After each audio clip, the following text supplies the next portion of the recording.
then next stitch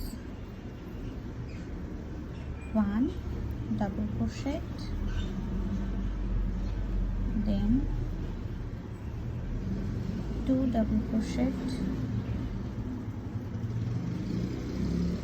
then আমরা again half double crochet 2, মানে প্রথমে শুরুতে যে কাজটা করেছিলাম সেই কাজটা আবার করছি। তো half double crochet and then আমাদের দুইটা স্টিচ আছে, দুইটা স্টিচে আমরা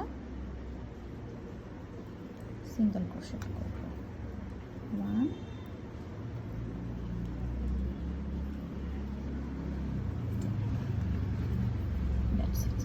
জিনিসটা দেখতে এরকম হবে।